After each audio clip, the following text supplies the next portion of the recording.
नमस्कार। एक बार फिर से आप सभी का बहुत बहुत स्वागत है परीक्षा वर्ल्ड के इस यूट्यूब चैनल में। दोस्तों, आज की इस वीडियो में हम बात करने वाले हैं उत्तर प्रदेश जीके के प्रश्नों के बारे में। इस वीडियो में हम टोटल 100 सबसे बेहतरीन प्रश्नों को कवर करेंगे उत्तर प्रदेश के।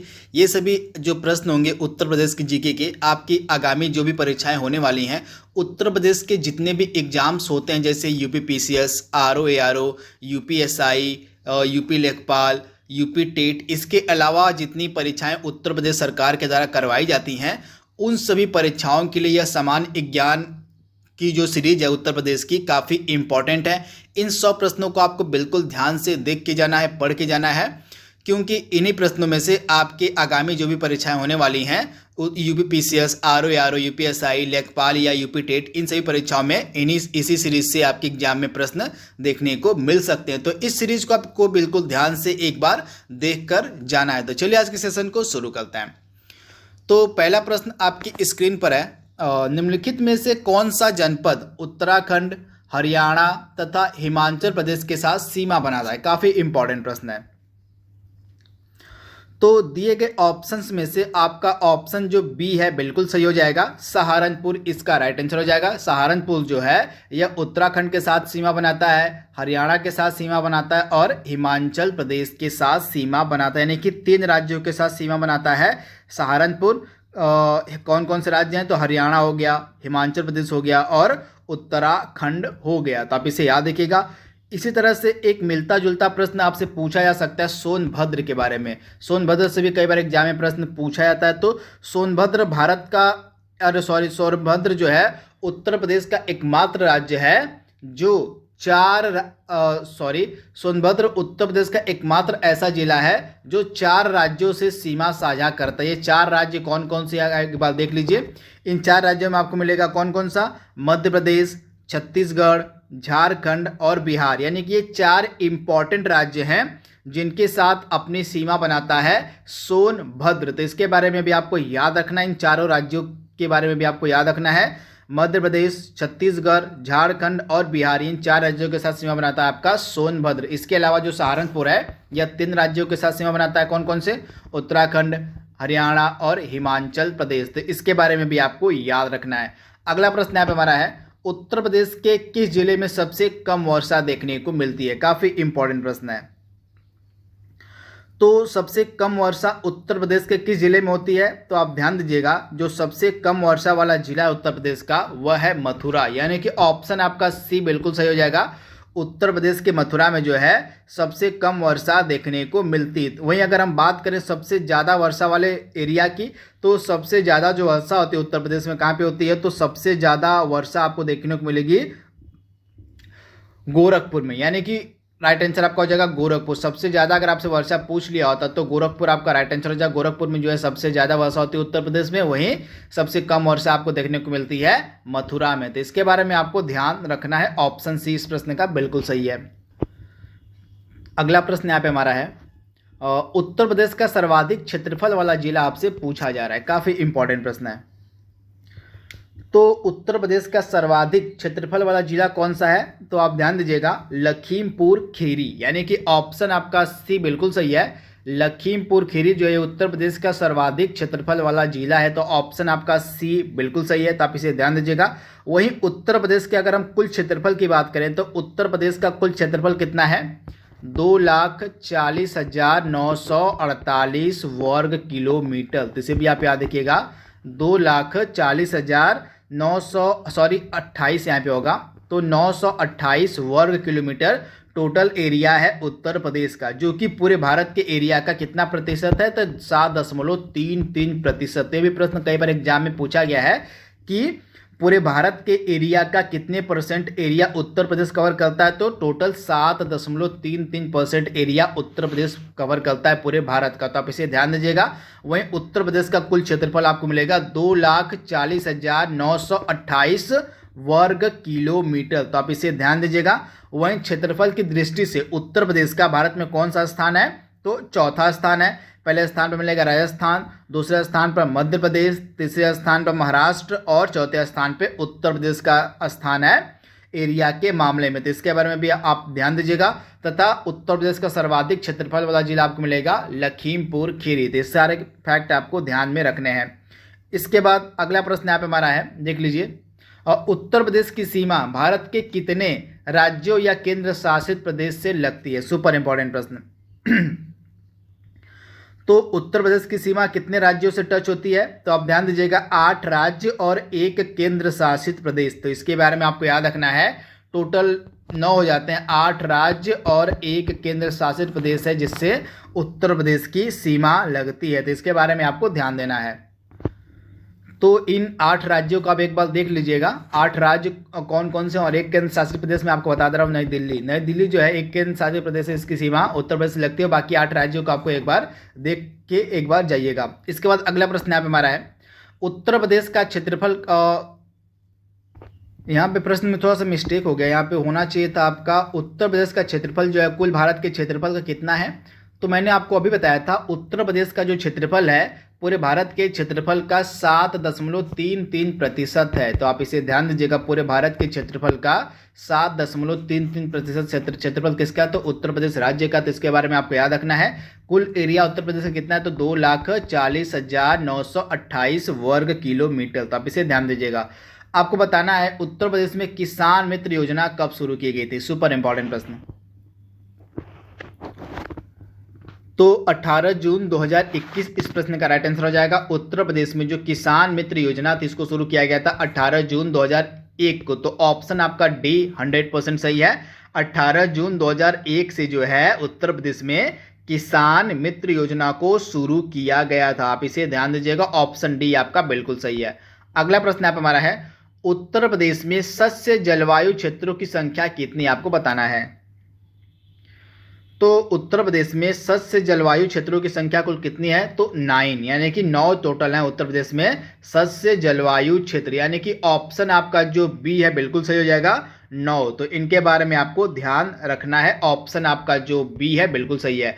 अगला प्रश्न यहाँ पे हमारा है, उत्तर प्रदेश में सीमांत किसान किसे कहा जाता है? तो उत्तर प्रदेश में हम सीमांत किसान किसको कहते हैं? तो ऐसे किसान जिनके पास 1 हेक्टेयर से कम भूमि होती है उनको हम सीमांत किसान कहते हैं। तो ऑप्शन आपका बी बिल्कुल सही हो जाएगा, 1 हेक्टेयर से कम भूमि वाले किसानों को हम सीमांत किसान कहते हैं उत्तर प्रदेश में। तो आप इसे ध्यान दीजिएगा, ऑप्शन आपका जो बी है बिल्कुल सही है। अगला प्रश्न यहाँ पे हमारा है, उत्तर प्रदेश को कुल कितने पारिस्थितिकी क्षेत्रों में बांटा गया है? सुपर इंपॉर्टेंट प्रश्न। तो उत्तर प्रदेश को जो है कुल कितने कृषि पारिस्थितिकी क्षेत्रों में बांटा गया है? तो आप ध्यान दीजिएगा, टोटल 20 कृषि पारिस्थितिकी क्षेत्रों में बांटा गया उत्तर प्रदेश को। तो ऑप्शन आपका क्या सही हो जाएगा? यहाँ पे सभी ऑप्शन आपके गलत दिए गए, यहाँ पे 20 होना चाहिए था। तो 20 राइट आंसर आपका हो जाएगा। टोटल कृषि पारिस्थितिकी क्षेत्र उत्तर प्रदेश में कितने? तो टोटल 20 है। वहीं कृषि जलवायु क्षेत्र कितने हैं? तो टोटल 9 है। वहीं मृदा समूह क्षेत्र उत्तर प्रदेश में कितने? टोटल 8 है। तो इन तीनों के बारे में आपको याद रखना है। अगर उत्तर प्रदेश में कुल मृदा समूह क्षेत्रों की बात हो तो 8 हो जाएगा, उत्तर प्रदेश में कुल कृषि जलवायु क्षेत्रों की बात हो तो 9 हो जाएंगे, और उत्तर प्रदेश में कुल कृषि पारिस्थितिकी क्षेत्रों की बात हो तो टोटल 20 हो जाएगा। तो इन तीनों के बारे में आपको ध्यान से एक बार देख के जाना है। अगला प्रश्न यहाँ पे हमारा है, उत्तर प्रदेश में सबसे ऊंचा बांध कौन सा है? काफी इंपॉर्टेंट प्रश्न है। तो उत्तर प्रदेश में सबसे ऊंचा बांध कौन सा है? तो आप ध्यान दीजिएगा, रामगंगा, यानी कि ऑप्शन आपका सी बिल्कुल सही है। उत्तर प्रदेश का जो सबसे ऊंचा बांध है वह है रामगंगा, यानी कि ऑप्शन सी आपका बिल्कुल सही है। अगला प्रश्न यहाँ पे हमारा है, उत्तर प्रदेश को पूर्व में किस नाम से जाना जाता था? काफी इंपॉर्टेंट प्रश्न है। तो उत्तर प्रदेश को पूर्व में किस नाम से हम जानते थे? तो यूनाइटेड प्रोविंस, यानी कि संयुक्त प्रांत के नाम से उत्तर प्रदेश को जाना था। तो इसका ये जो नाम था 1937 में पड़ा था, संयुक्त प्रांत था। आपका 24 जनवरी 1950 को जो है इसका नाम कर दिया गया था फाइनली उत्तर प्रदेश। तो इसे आप ध्यान दीजिएगा। अगला प्रश्न यहाँ पे हमारा है, उत्तर प्रदेश के मुख्यमंत्री पद पर सबसे अधिक समय तक रहने वाले व्यक्ति का नाम आपको बताना है। तो उत्तर प्रदेश में सबसे लंबे समय तक रहने वाले मुख्यमंत्री कौन है? तो इनका राइट आंसर हो जाएगा गोविंद वल्लभ पंत, यानी कि ऑप्शन आपका ए बिल्कुल सही हो जाएगा। मुख्यमंत्री पद पर सबसे अधिक समय तक रहने वाले व्यक्ति का नाम है गोविंद वल्लभ पंत। वहीं एक चीज और आपसे एग्जाम में पूछी जा सकती है कि उत्तर प्रदेश में सर्वाधिक बार मुख्यमंत्री कौन बना है? तो मायावती इसका राइट आंसर हो जाएगा। टोटल 4 बार ये मुख्यमंत्री बनी है उत्तर प्रदेश की, तो इसे भी आपको याद रखना होगा। अगर हम कार्यकाल की बात करें तो सबसे लंबा कार्यकाल था गोविंद वल्लभ पंत का, तो ऑप्शन आपका ए बिल्कुल सही है। तथा इनका कार्यकाल कब से कब तक था? तो आप ध्यान दीजिएगा, ये 1 अप्रैल 1946 को उत्तर प्रदेश के मुख्यमंत्री बने थे। कब तक? तो 27 दिसंबर 1954 तक थे। इसके बारे में आपको ध्यान देना है। अगला प्रश्न यहाँ पे हमारा है, उत्तर प्रदेश में सबसे कम समय तक कौन मुख्यमंत्री पद पर रहा था? आपको बताना है। तो उत्तर प्रदेश में सबसे कम समय तक मुख्यमंत्री पद पर रहने वाले व्यक्ति का नाम है त्रिभुवन नारायण सिंह, यानी कि ऑप्शन आपका सी बिल्कुल सही है। त्रिभुवन नारायण सिंह इसका राइट आंसर हो जाएगा, तो इसके बारे में आपको ध्यान रखना है। अगला प्रश्न यहाँ पे हमारा है, भारत के प्रथम राज्यपाल का आपको उत्तर प्रदेश का प्रथम राज्यपाल आपको बताना है कौन था? तो उत्तर प्रदेश का प्रथम राज्यपाल कौन था? तो सरोजिनी नायडू थी, यानी कि ऑप्शन आपका सी बिल्कुल सही हो जाएगा। जो सरोजिनी नायडू थी ये उत्तर प्रदेश एवं देश की प्रथम महिला राज्यपाल थी, तो इसके बारे में भी आपको याद रखना है। जो सरोजिनी नायडू थी ये उत्तर प्रदेश के अलावा पूरे भारत की प्रथम महिला राज्यपाल थी, तो इनके बारे में आपको ध्यान देना है। ऑप्शन आपका सी बिल्कुल सही है। वहीं अगर हम सुचेता कृपलानी की बात करें तो ये सुचेता कृपलानी जो थी ये उत्तर प्रदेश राज्य की प्रथम महिला मुख्यमंत्री थी। इसके अलावा पूरे देश की प्रथम महिला मुख्यमंत्री भी थी सुचेता कृपलानी थी, इसके बारे में आपको याद रखना है। वहीं चौधरी चरण सिंह कौन थे? तो ये उत्तर प्रदेश के प्रथम उप मुख्यमंत्री थे, तो इसके बारे में भी आपको ध्यान रखना है। अगला प्रश्न यहाँ पे हमारा है, उत्तर प्रदेश मुख्यमंत्री की नियुक्ति कौन करता है? काफी इंपॉर्टेंट प्रश्न है। तो उत्तर प्रदेश में मुख्यमंत्री की नियुक्ति कौन करता है? तो आपका क्या हो जाएगा राइट आंसर? ऑप्शन डी, यानी कि राज्यपाल के द्वारा उत्तर प्रदेश के मुख्यमंत्री की नियुक्ति की जाती है, तो ऑप्शन आपका डी बिल्कुल सही है, राज्यपाल। अगला प्रश्न यहाँ पे हमारा है, उत्तर प्रदेश राज्य में राज्यपाल की नियुक्ति कौन करता है? तो राज्यपाल की नियुक्ति की जाती है राष्ट्रपति के द्वारा, यानी कि ऑप्शन आपका डी बिल्कुल सही है, राष्ट्रपति के द्वारा प्रत्येक राज्यों के राज्यपाल की नियुक्ति की जाती है, तो ऑप्शन आपका डी बिल्कुल सही है। अगला प्रश्न यहाँ पे हमारा है, बौद्ध धर्म की वज्रयान शाखा का उदय उत्तर प्रदेश में कहां पर हुआ? आपको बताना है। तो उत्तर प्रदेश की जो वज्रयान शाखा है इसका जो उदय था यह हुआ था आपका सारनाथ में, यानी कि ऑप्शन आपका बी बिल्कुल सही है।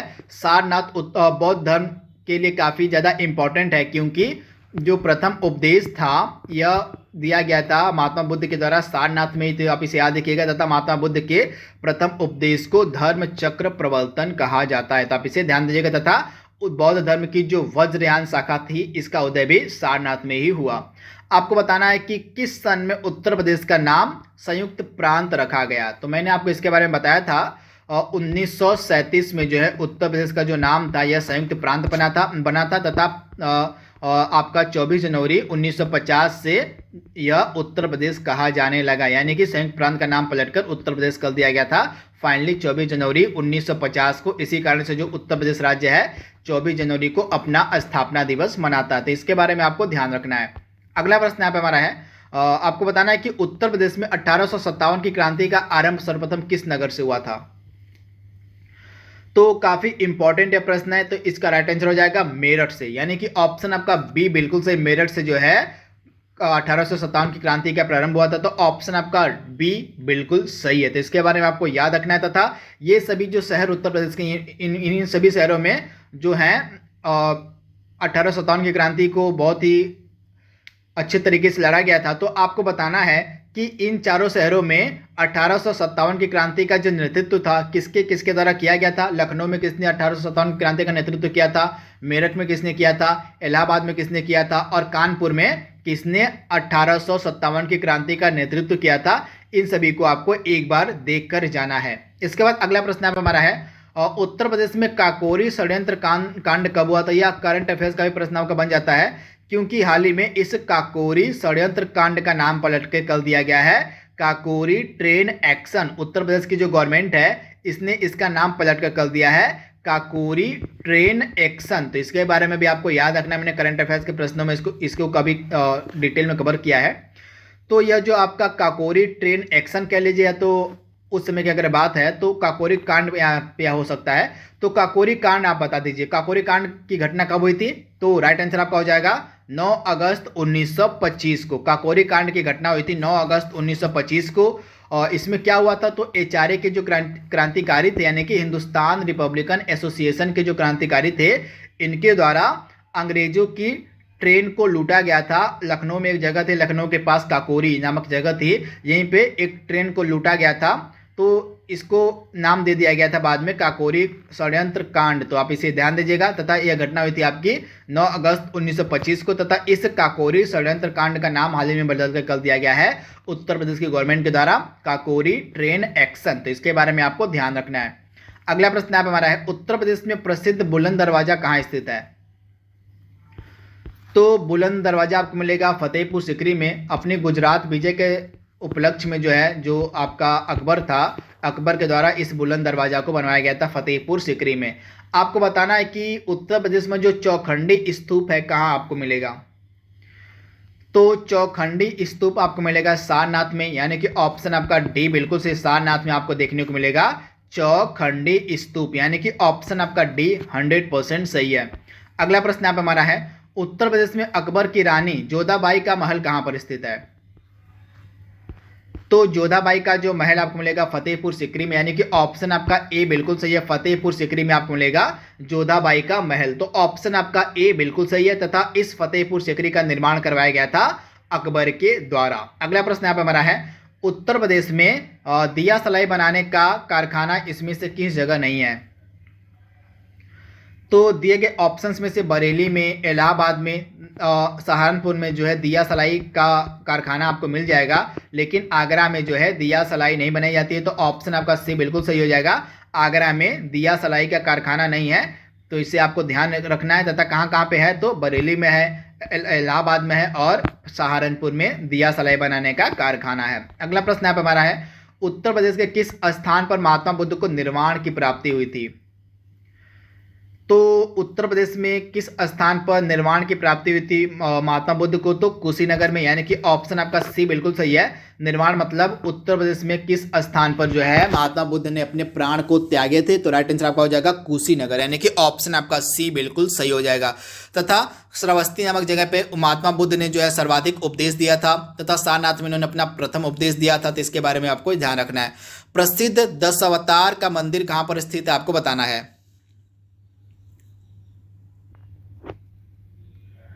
तो इस प्रश्न का राइट आंसर हमारा क्या हो जाएगा, जो 10 अवतार का मंदिर है आपको मिलेगा देवगढ़, यानी कि ऑप्शन ए आपका बिल्कुल सही है। देवगढ़ में मिला आपको प्रसिद्ध 10 अवतार का मंदिर। अगला प्रश्न यहाँ पे हमारा है, उत्तर प्रदेश के प्रसिद्ध संगीतज्ञ स्वामी हरिदास किस मुगल शासक के समकालीन थे आपको बताना है। तो स्वामी हरदास जो है किस मुगल शासक के समकालीन थे? तो आप ध्यान दीजिएगा, ये अकबर के समकालीन थे, यानी कि ऑप्शन आपका ए बिल्कुल सही है, अकबर के। अगला प्रश्न यहाँ पे हमारा है, उत्तर प्रदेश में सर्वाधिक प्रचलित लोक नृत्य निम्नलिखित में से कौन सा है? तो उत्तर प्रदेश का जो सर्वाधिक प्रचलित लोक नृत्य है इसमें से कौन सा है?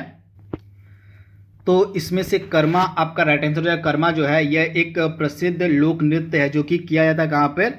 तो खरवार जनजाति के द्वारा यह किया जाता है मिर्जापुर और सोनभद्र का जो एरिया है उस साइड में। तो इसे आप ध्यान दीजिएगा। वहीं अगर हम नौटंकी की बात करें तो यह जो नौटंकी आपका है यह उत्तर प्रदेश का प्रमुख लोक नाट्य है। तो इसे भी आप याद रखिए, अगर लोक नाटक की बात हो, लोक नाट्य की बात हो, तो उत्तर प्रदेश का जो प्रसिद्ध लोक नाट्य है वो है नौटंकी। तो इसके बारे में भी आपको ध्यान रखना है। तथा अगर लोक नृत्य पूछ ले दिए गए ऑप्शन में तो कर्मा आपका राइट आंसर है। कर्मा के अलावा बहुत सारे लोक नृत्य हैं जो उत्तर प्रदेश में फेमस हैं, तो इनके बारे में आपको ध्यान रखना है। इसके बाद अगला प्रश्न यहाँ पे हमारा है, उत्तर प्रदेश का वर्तमान नाम कब पड़ा था? तो आप ध्यान दीजिएगा, उत्तर प्रदेश का जो वर्तमान नाम था यह पड़ा था 24 जनवरी 1950 को। तो आप इसे ध्यान दीजिएगा। इसी कारण से जो 24 जनवरी है उत्तर प्रदेश के द्वारा उसका स्थापना दिवस इसी दिन मनाया था 24 जनवरी को। तो इसके बारे में आपको ध्यान रखना। तथा इससे पहले उत्तर प्रदेश को संयुक्त प्रांत के नाम से, यानी कि यूनाइटेड प्रोविंस के नाम से जाना जाता था। आपको बताना है कि जो तांबा है उत्तर प्रदेश किस जिले में पाया जाता है? काफी इंपॉर्टेंट प्रश्न है। तो तांबा उत्तर प्रदेश के किस जिले में मिलता है? तो ललितपुर इसका राइट आंसर हो जाएगा। ललितपुर में आपको मिलेगा उत्तर प्रदेश में तांबा, यानी कि ऑप्शन आपका जो डी है बिल्कुल सही हो जाएगा, ललितपुर। अगला प्रश्न यहाँ पे हमारा है, उत्तर प्रदेश में यूरेनियम के भंडार कहाँ पाए जाते हैं? काफी इंपॉर्टेंट प्रश्न है। तो उत्तर प्रदेश में यूरेनियम के भंडार कहाँ मिलते हैं? तो आप ध्यान दीजिएगा, उत्तर प्रदेश में यूरेनियम के भंडार आपको मिलेंगे अगेन ललितपुर में, यानी कि ऑप्शन आपका ए बिल्कुल सही है, ललितपुर में आपको मिलेंगे यूरेनियम के भंडार, तो इसके बारे में आपको ध्यान रखना है। अगला प्रश्न यहाँ पे हमारा है उत्तर प्रदेश में जो हीरा है निम्नलिखित में से किस जिले से निकाला जाता है। काफी इंपॉर्टेंट प्रश्न है। तो उत्तर प्रदेश में हीरा निम्नलिखित में से किस जिले से निकाला जाता है, तो ऑप्शन ए बांदा से, यानी कि ऑप्शन ए आपका बिल्कुल सही हो जाएगा, बांदा से हीरा निकाला जाता है। तो ऑप्शन ए आपका बिल्कुल सही है। अगला प्रश्न यहाँ पे हमारा है उत्तर प्रदेश की सबसे लंबी नहर आपसे पूछी जा रही है। तो उत्तर प्रदेश की सबसे लंबी नहर कौन सी हो जाएगी आपकी, तो शारदा नहर जो है उत्तर प्रदेश की सबसे लंबी नहर है। तो ऑप्शन आपका बी बिल्कुल सही है, शारदा नहर। अगला प्रश्न यहाँ पे हमारा है उत्तर प्रदेश में रानी लक्ष्मीबाई बांध परियोजना जो है किस नदी पर बनाई गई है। तो रानी लक्ष्मीबाई बांध परियोजना आपको मिलेगी कहां पे, बेतवा नदी पर, यानी कि ऑप्शन आपका सी बिल्कुल सही है, बेतवा रिवर। अगला प्रश्न यहाँ पे हमारा है और तेल शोधक कारखाना उत्तर प्रदेश के किस नगर में अवस्थित है। तो उत्तर प्रदेश में तेल शोधक कारखाना आपको मिलेगा मथुरा में, यानी कि ऑप्शन आपका ए बिल्कुल सही, मथुरा में आपको मिलेगा तेल शोधक कारखाना। तो ऑप्शन आपका ए बिल्कुल सही है। आपको बताना है कि उत्तर प्रदेश का वह कौन सा नगर है जो ताला उद्योग के लिए फेमस है। तो तालों के लिए फेमस है अलीगढ़, यानी कि ऑप्शन आपका सी बिल्कुल सही है, अलीगढ़ के जो ताले हैं काफी फेमस होते हैं। तो ऑप्शन आपका बी बिल्कुल सही है। अगला प्रश्न यहाँ पे हमारा है जोधाबाई का महल कहां पर स्थित है। तो मैंने इसके बारे में आपको बताया था फतेहपुर सिकरी, यानी कि ऑप्शन आपका बी बिल्कुल सही है। आपको बताना है कि उत्तर प्रदेश का कौन सा नगर श्री कृष्ण की जन्मस्थली है। तो श्री कृष्ण की जन्मस्थली हम कहते हैं मथुरा को, यानी कि ऑप्शन आपका ए बिल्कुल सही है, मथुरा। अगला प्रश्न यहाँ पे हमारा है उत्तर प्रदेश में दिया सलाई उद्योग का प्रमुख केंद्र कौन सा है। तो उत्तर प्रदेश में दिया सलाई उद्योग का प्रमुख केंद्र आपको मिलेगा बरेली, यानी कि ऑप्शन आपका ए बिल्कुल सही है। जो दिया सलाई उद्योग है इसका जो प्रमुख केंद्र है आपको मिलेगा बरेली, यानी कि ऑप्शन आपका ए 100% सही है। बरेली के अलावा भी दिया सलाई का उद्योग काफ़ी जगह पर है। तो इसके अलावा सहारनपुर में दिया सलाई का उद्योग है। इसके अलावा आपको मिलेगा प्रयागराज में, मेरठ में। तो ये सभी स्थान है जहाँ पे दिया सलाई उद्योग अवस्थित उत्तर प्रदेश में। इसके बारे में आपको ध्यान रखना है। आपको बताना है भारतीय सूचना प्रौद्योगिकी संस्थान कहाँ स्थापित किया गया उत्तर प्रदेश में। तो इलाहाबाद में आपको मिलेगा भारतीय सूचना प्रौद्योगिकी संस्थान, यानी कि ऑप्शन आपका ए 100% सही है। आप इसे ध्यान दीजिएगा। अगला प्रश्न यहाँ पे हमारा है उत्तर प्रदेश का प्रमुख लोकगीत आपसे पूछा जा रहा है। तो उत्तर प्रदेश का फेमस लोकगीत है बिरहा, यानी कि ऑप्शन आपका डी बिल्कुल सही है, बिरहा। अगला प्रश्न यहाँ पे हमारा है उत्तर प्रदेश में किसान बही योजना की शुरुआत कब की गई थी। सुपर इंपॉर्टेंट प्रश्न। तो उत्तर प्रदेश में किसान बही योजना की शुरुआत की गई थी 1993 में। तो ऑप्शन आपका बी बिल्कुल सही है, 1993।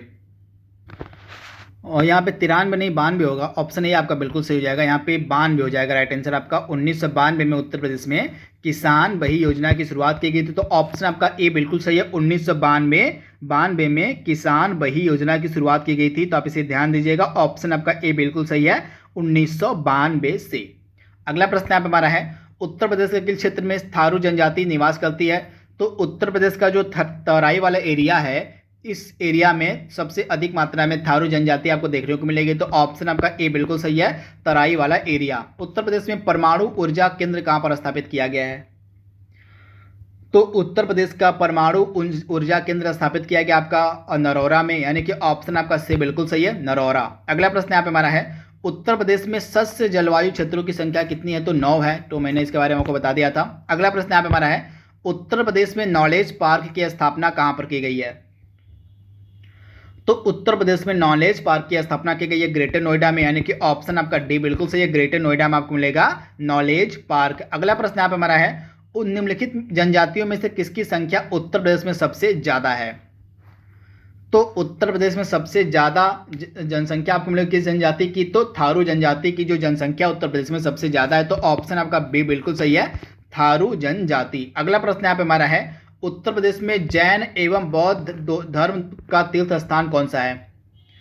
तो जैन एवं बौद्ध दोनों धर्मों का जो तीर्थ स्थान है उत्तर प्रदेश में वो है कौशाम्बी, यानी कि ऑप्शन आपका ए बिल्कुल सही है, कौशाम्बी। अगला प्रश्न यहाँ पे हमारा है उत्तर प्रदेश का नौचंदी मेला कहाँ पर लगता है, यानी कि उत्तर प्रदेश में जो नौचंदी मेला होता है कहाँ पे लगता है।